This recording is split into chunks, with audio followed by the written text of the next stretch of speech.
النهارده هنشرح واحده من الافكتس اللي موجوده في بريمير برو. خلينا الاول نروح نعمل امبورت الميديا اللي احنا هنستخدمها. هنضغط ضغطتين هنا او نروح على فايل، نروح على امبورت ونعمل كليك. هنختار الصوره اللي احنا عايزين نستخدمها او نختار الفيديو اللي احنا عايزين نستخدمه. مثلا خليها الصوره دي. الصوره اللي احنا عملناها امبورت هتظهر هنا في المربع ده.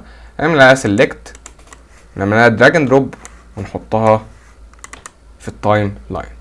هظهر لنا الصوره اللي احنا استخدمناها في التايم لاين. بس قبل ما نبدا نشرح الكروب افكت هنستخدم حاجه شرحناها في الحلقه اللي فاتت وهي التايب تول.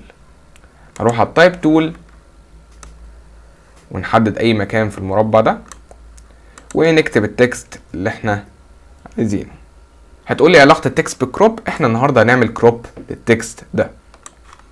تمام، خلينا بقى نبتدي نشرح الكروب افكت. اول حاجه اروح للتاب بتاع الافكتس. لو ملناش هنا زي ما قلنا في الحلقات اللي فاتت بنروح على السهمين دول وندور عليها لغايه ما نلاقيها تحت هنا.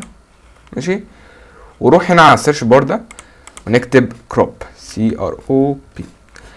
هيظهر لنا الافكت ده تحت. نعمل عليه سيلكت ونعمل له دراج اند دروب ونحطه على التكست ده.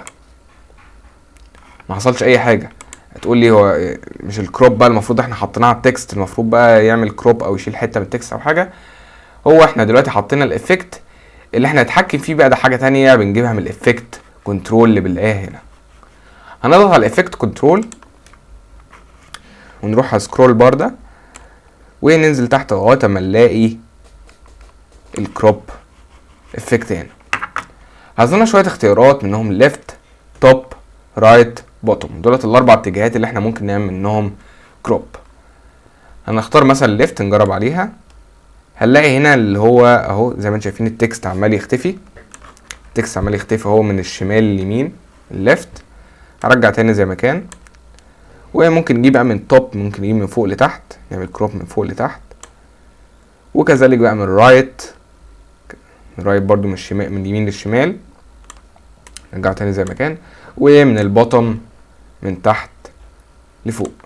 يبقى احنا كده في حلقتنا النهارده عملنا امبورت الميديا اللي احنا هنستخدمها، عملنا تكست، وبعد كده استخدمنا كروب افكت وحطيناه على التكست، وبعد كده عرفنا ازاي نروح على الافكت كنترول واستخدمنا الكروب افكت في ان احنا نعمل كروب من الشمال لليمين او من فوق لتحت او من اليمين للشمال او من تحت لفوق. وبس كده. اتمنى تكون الحلقه فادتكم. ما تنسوش تعملوا لايك للفيديو واشتراك في القناه وتابعونا على مواقع التواصل الاجتماعي، واشوفكم الحلقه الجايه. السلام عليكم.